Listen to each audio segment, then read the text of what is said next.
Ibrahim. Assalamu alaikum everyone. Welcome back to my channel. I'm Saman here, your grammar teacher. Today we are going to study parts of speech. So let's start. What are parts of speech? Parts of speech are basically the building blocks of any sentence. If you want to construct any sentence in English, then you need some words to join and make a sentence that can give you some meaning. So in order to complete the sentence or complete the structure of a sentence, you use parts of speech. So there are 8 parts of speech like noun, pronoun, verb, adverb, adjective, conjunction, preposition and interjection. These parts of speech are combined together. They are formed in a structure to give the complete meaning of the sentence or what you want to tell the other person.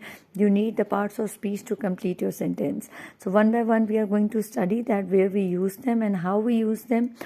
Okay, on the screen you can see a barren tree. It's a barren haunted tree, and it represents those people who think that the parts of speech haunt them. They are very much afraid of learning parts of speech. They think that they are very difficult and they are not able to understand them. But see, we are going to study today, and by the end of the lecture you are going to know that that this tree is not going to haunt you. These parts of speech are not going to haunt you. You are going to learn them and you are going to enjoy learning them because they are very easy. So quickly we are going to see the basic use, the basic one-word definition of all the parts of speech. Then one by one we are going to study in detail. First is noun. Noun is a naming word. It is the name of a person, place, animal or thing. What is verb? Verb is an action word. It shows some action or a state of action. Then adjectives and adverbs both are describing words. Conjunctions are the joining words and prepositions are the position words. Interjections are the words that shows your emotions or feelings. So just if somebody asks you the definition of parts of speech in one word, you can define these parts of speech like this. Now we are going to study them one by one. What are nouns? Nouns are naming words, and a noun names a person, place, thing or idea, like dog, cat, horse, student, teacher, apple, Mary and etc.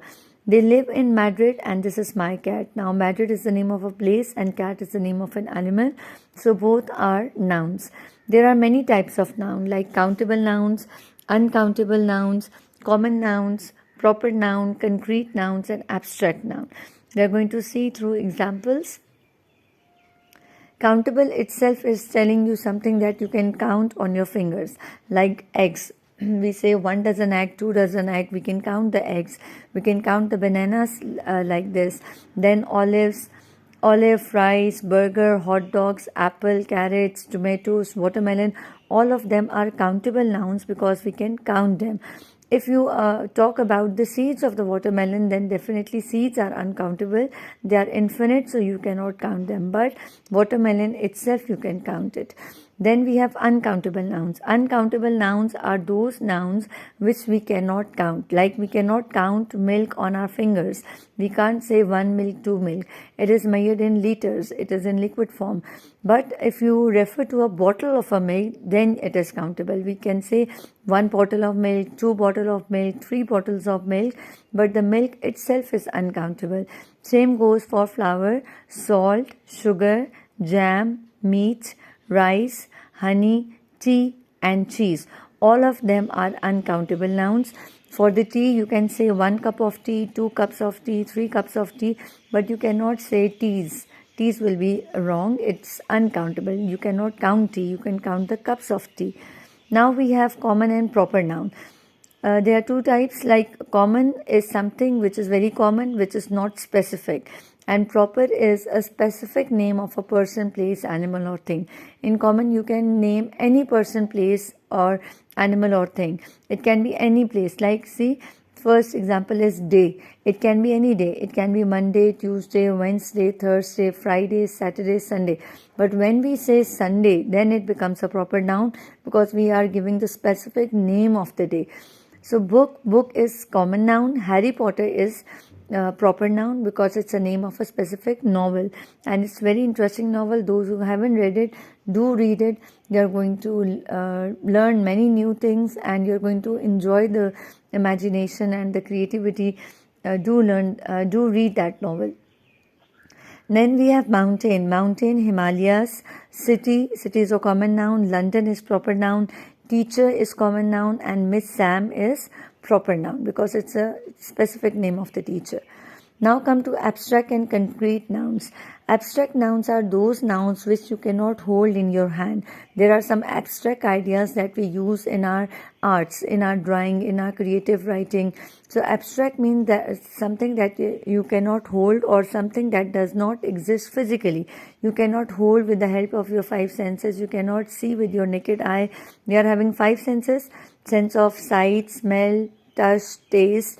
With all of these five senses, we are unable to see that. We are unable to hold it with our hands.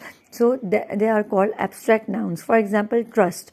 You cannot hold the trust in the hand. It's just a feeling. Love is a feeling. Knowledge, you cannot hold the knowledge in your hand. It's inside your brain. It's in your understanding. So here these are abstract nouns like love, excitement, comfort, sympathy, anger, happiness. Now concrete nouns. Concrete nouns are those nouns which you can detect with your five senses, or which exist physically. Okay, physically they are the being. For example, book, tree, car. You can see with your naked eye. You can touch with your hand. You can smell the things. Now, these are called concrete nouns. Like flower, you can smell. Chair, you can sit on. Baby, bird, bag, Burj Khalifa.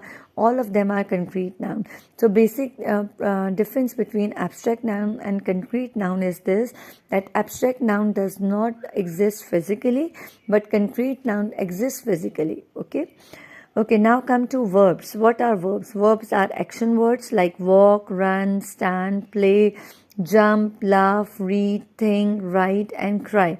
All of them are verbs because they are showing some action. There are some types of verb, for example, linking verbs. Linking verb itself is telling you that linking verb links the subject with the word. It links subject to a word. For example, my dad is a doctor. My dad is the subject. Who is the subject? Subject is a doer, a person who does work. After subject, we should have verb and object. But here we are not having the main verb. Instead of main verb, we are having linking verb, that is. Is connecting the my dad to the word doctor. Doctor is not an object. Okay, doctor is just a word, and we are telling that you are telling about your own dad that he is a doctor. So my dad is a doctor. Is linking dad with the doctor. If I just remove is, it will become my dad or doctor.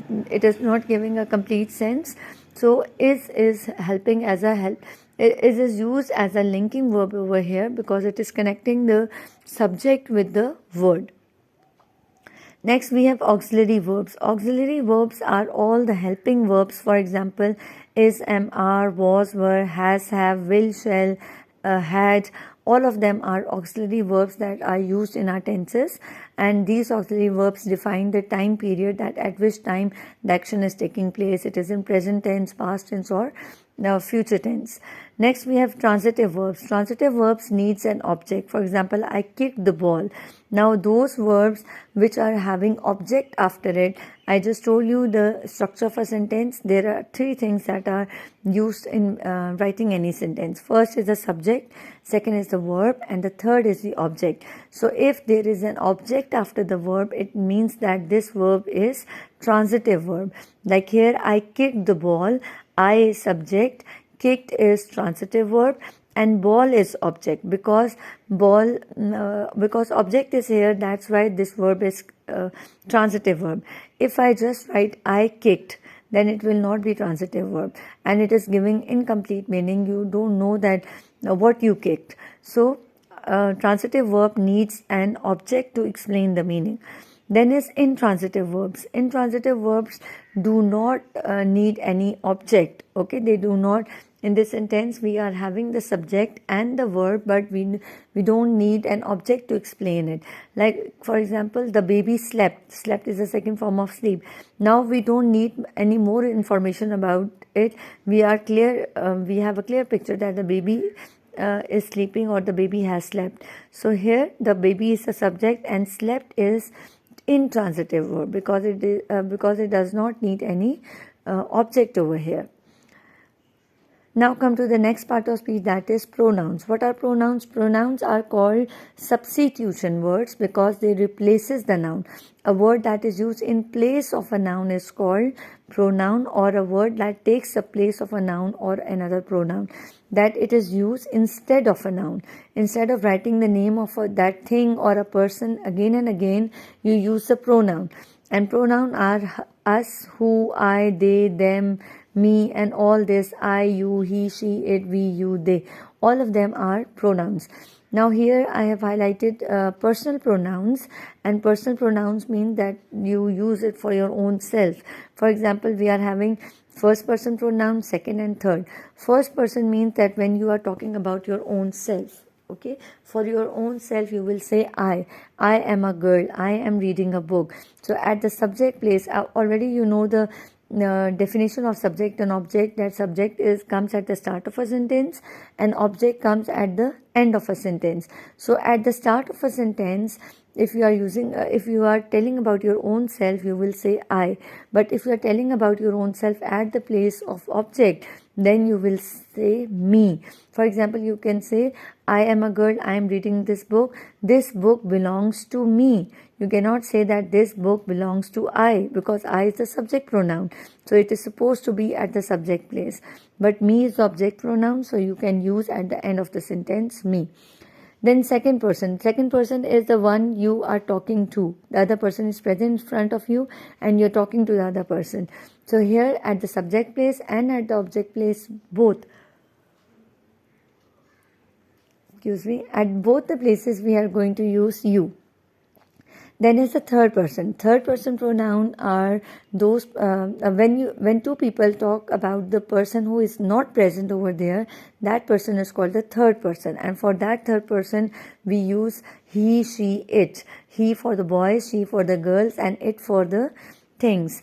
And at the object place we can say him, and for the girl we can say her, and for it will remain same. We are not going to change it. Okay.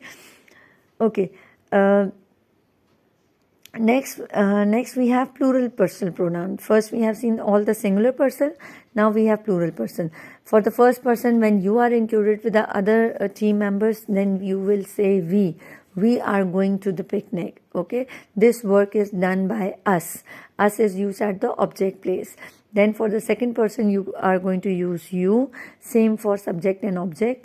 And for the third person,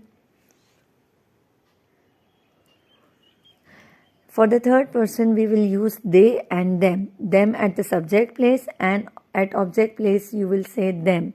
Okay. So these are the personal pronouns, and you have to be careful that all the subject pronouns should be at the subject place and all the object pronouns should be at the object place. Now come to adjectives. Adjectives are called the describing words. It describes the noun and it is used before the noun. Adjectives what the noun looks, smells, sounds, feels or tastes like. You can see the picture of a bulb and it is bright. This is the quality of the bulb, that it is bright. It is giving us light, so we can give the quality that it is bright. Then strawberry is sweet. It's the quality that it is very sweet. Happy face, pretty butterfly, green tree, all the colors and shapes, they are also adjectives. So adjective highlights the quality of a noun. Like here we can see hungry boy, funny boy, excited boy, quiet girl, and cheerful, hardworking, all slow, all of these qualities which you can define about a thing or a person or a place, they are called adjectives. Now come to adverbs. Adverbs are also called describing words. But what's the difference? The difference is this, that the adjective describes a noun, but adverbs describe three things. It describes a verb, it describes an adjective, and it describes another adverb. See, there are three uses of adverbs. For example, verb, just see the use of adverb as a verb, that when it describes a verb. She sings beautifully. Now she is the subject, sings is the verb, and beautifully is an adverb because it is telling you how she is singing. It is telling you about the verb. So here beautifully is adverb. Next we have adjective. Adjective, how we can describe adverb how adverb can describe an adjective. For example, he is extremely smart. He is the subject. Okay, he is the linking verb, and then smart. Smart is an adjective. We know that smart is the quality, so it is an adjective. We are giving the quality to a person that he is smart. Now, if you want to give more detail about the smartness, then you can say extremely smart, and this extremely is an adverb that is telling that is highlighting the smart. Okay, so here extremely is adverb, and it is giving more information about the adjective that is smart. Now next we have adverb. She drives very carefully. Now she is the subject, drive is the verb, and carefully is an adverb. Okay, because it is having ly at the end, and we know that it is describing that how she is driving carefully. Now if you want to give more information about this adverb, then you can say very. She drives very carefully. Now this very is giving you information about the adverb, that she is very much protective, she is very much cautious of her driving. So this very is also an adverb, and carefully is also an adverb. There are some other examples. The known identification is that all the adverbs, they are having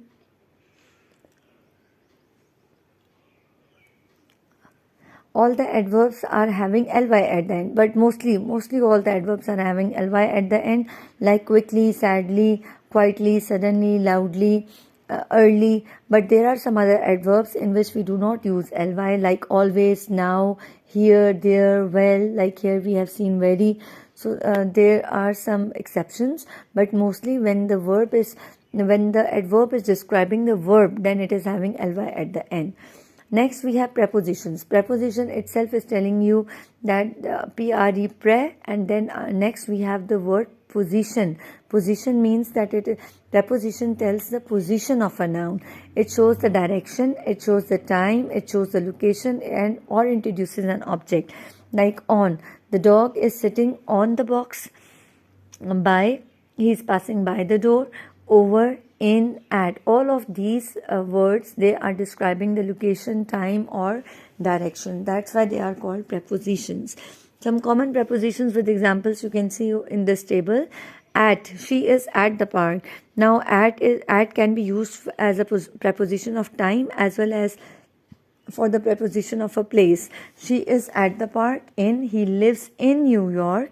On, the cat is on the roof. By, a book by Tolkien, that it belongs to Tolkien. To, I went to the museum. With, she is playing with her dog. And about, tell me about your day. So all these words, they are called prepositions because they are telling the direction, time, location, or introduces an object. Next we have conjunctions. Conjunctions are called the joining words, or the words that joins two words, two ideas, or two sentences.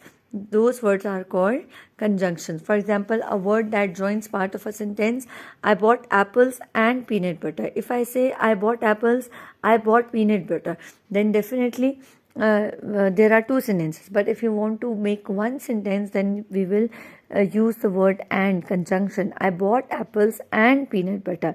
The house will flood unless you fix the roof. So unless is a conjunction. Both Shirley and I like the new paint color. Both and I, both are conjunctions because they are joining the sentences or the words.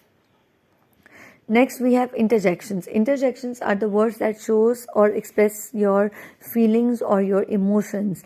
An interjection is a word used mainly to express some sudden feelings of the mind. For example, hurrah, our side has won. Now this hurrah is indicating that you are very happy, and after hurrah we have exclamation mark. So interjections have exclamation mark at the end. So hurrah is showing the feeling of happiness. So this is interjection.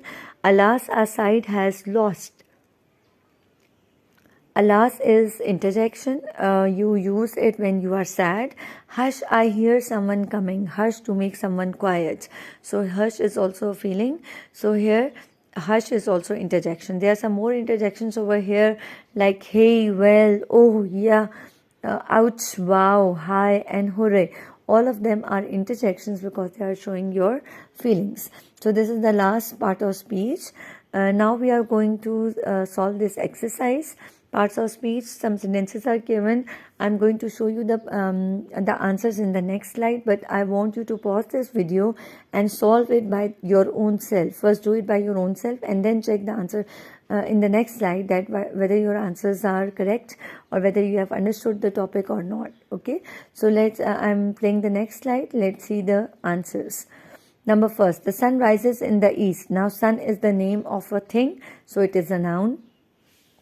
She loves to read books. She is the name. She is used for the girl, so it means that instead of name of a girl, I have used she. So she is a pronoun.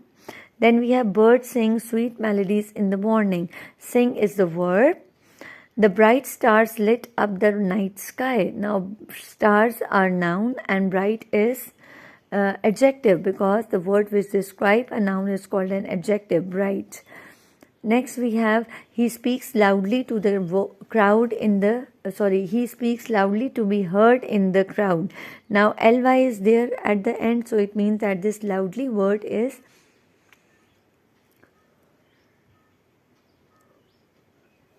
he speaks loudly to be heard in the crowd. Loudly is an adverb because it is defining or it is describing that how he is speaking. Next is number 6. The keys are under the mat. Under is preposition. It is telling the position of the keys. Oranges are sweet but lemons are sour. Oranges are noun and but is conjunction because it is joining the two sentences. Next we have wow, what a stunning view. Now this wow is interjection because we are having we are showing our emotions or our feelings that you are very happy to see such a beautiful view. Children play in the park every evening. Children are noun. Okay, children is noun because it's the name of the kids. Okay, next last one is we will meet at the cafe. Now we is the second person pronoun, is the first person pronoun, a plural person pronoun. Like here, we is used when you are also included with the other group members. So that's why we is pronoun. Okay, in the next slide, remember in the second slide we have seen a barren haunted tree, and now this barren haunted tree is no more. It bore some leaves and some fruits also. Now these parts of speech are not going to haunt you if you have learned it properly. These are not going to haunt you and you are going to enjoy them. So do have a practice of these parts of speech daily. Just make it your habit of revising everything daily, and it will be very much easy for you to understand the concept. So that's all for today. Thank you so much. Allah Hafiz.